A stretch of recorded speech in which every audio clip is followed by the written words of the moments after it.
Hello, my name is Sylvia Hill. First question: how does domestic violence affect you? Domestic violence affects me because I am a survivor of domestic violence. Back in 2011, I almost lost my life to domestic violence when my ex partner at the time kicked in my back door and assaulted me and actually threatened to kill me. However, I was able to survive that situation. Of course, I'm here today to speak on that. Um, But not only did it affect me directly, it also affected and impacted my children indirectly because they had to see me go through all of these phases of 1 minute loving myself, the next minute feeling as though I deserved the treatment that I was getting. Um, and so they kind of went through the domestic violence with me. So I would say the domestic violence not only impacted me, but it also impacted my children as well. Okay. How will you? How will your story impact others?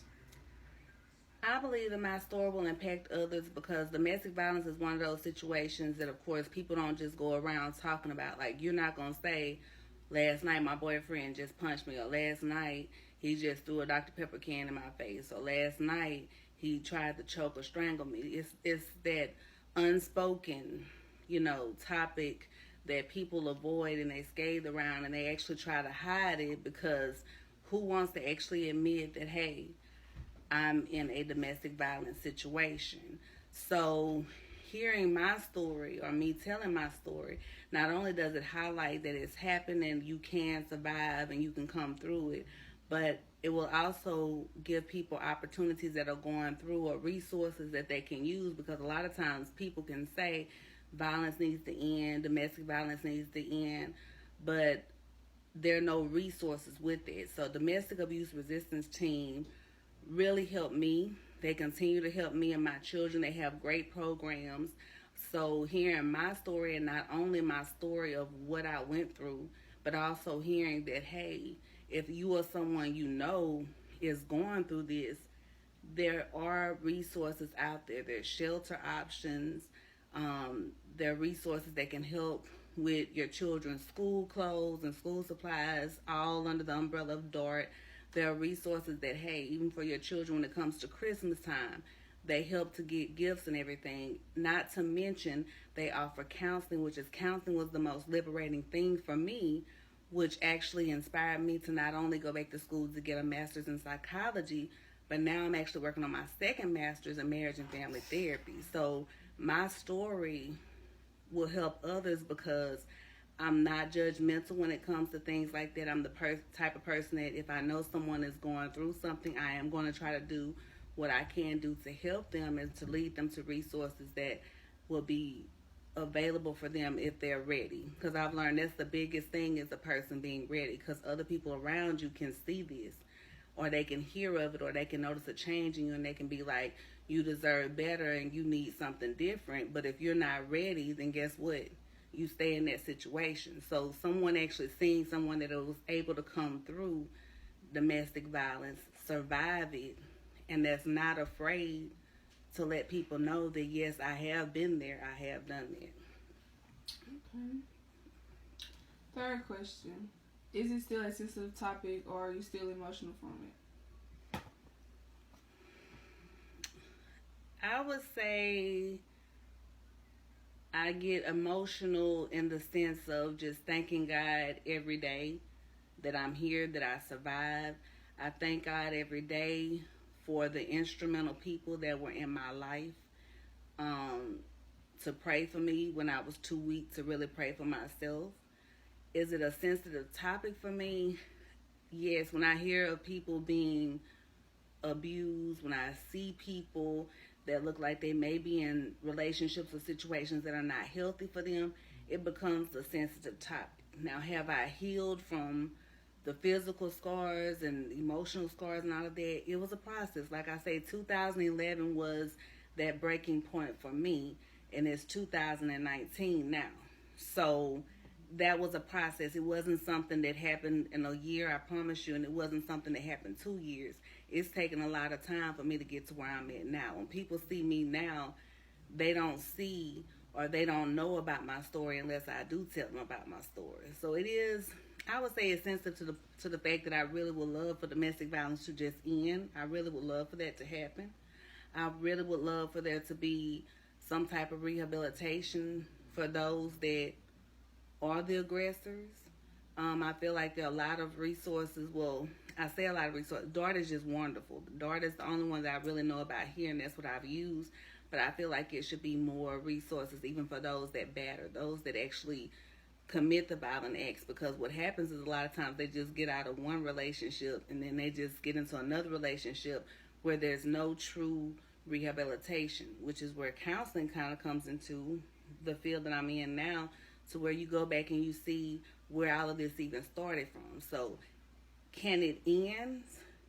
It could end, but it would take not just necessarily working with the survivors, but also true rehabilitation, I believe, for the batterers. Okay. What is the message you want to send to the audience?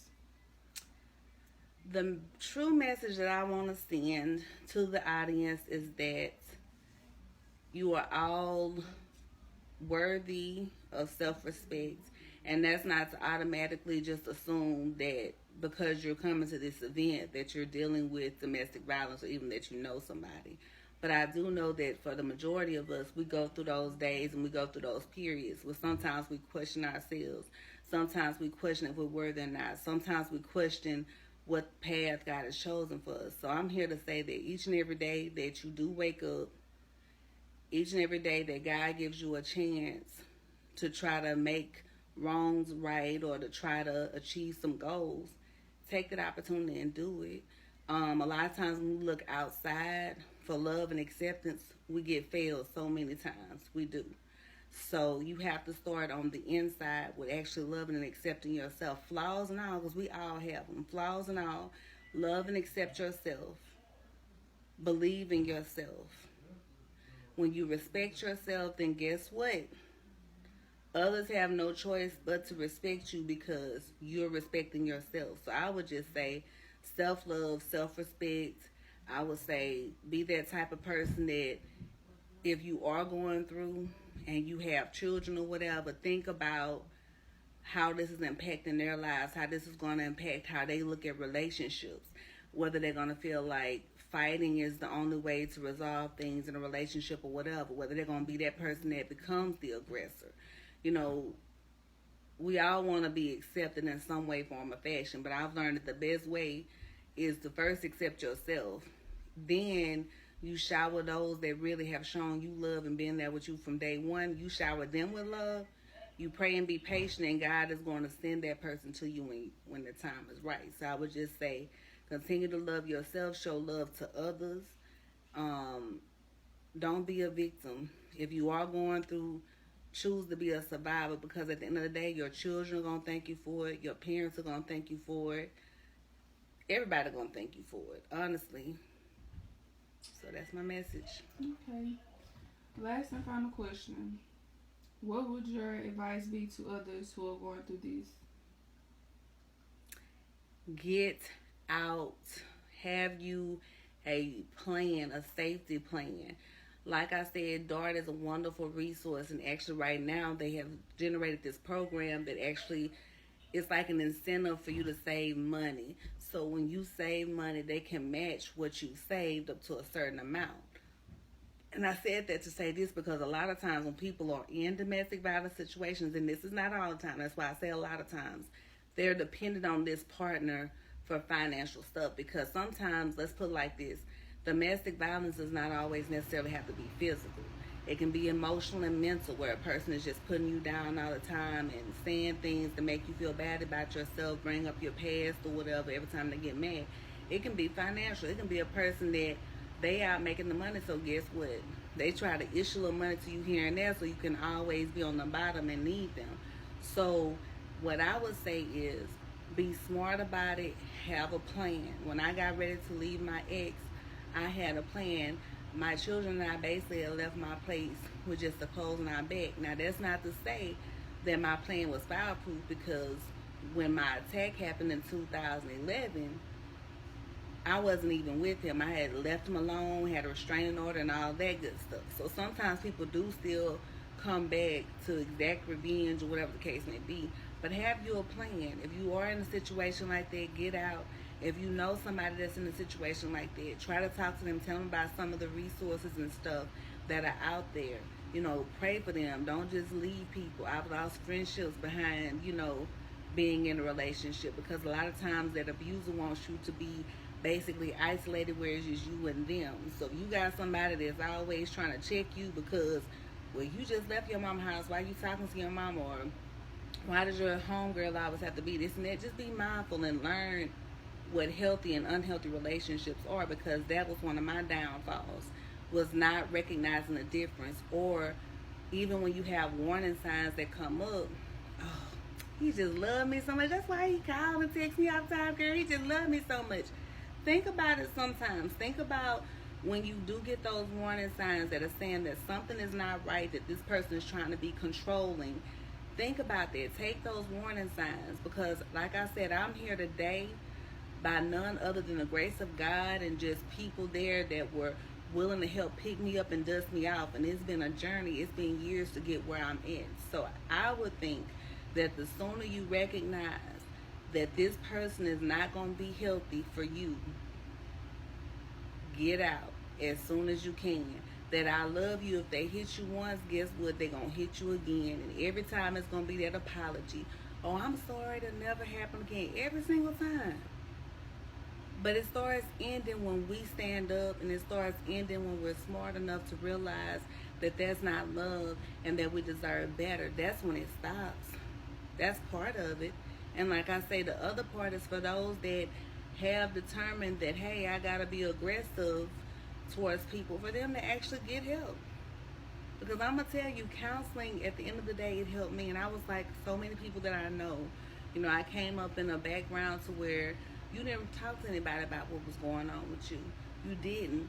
So I was really nervous when I went to counseling for the first time. But I tell you what, it has changed my life. It has changed my life to the point to where I can sit in any room now and I can hear anybody's story, and I can really listen to them, and I can really show them an understanding. I can give them non-judgmental just presence. And as they're talking to me about their stories, and I just hear the hurt, the pain, and the trauma, I can actually be a living testimony that things do get better. It takes time. So that's what I have. Well, thank you. Thank you.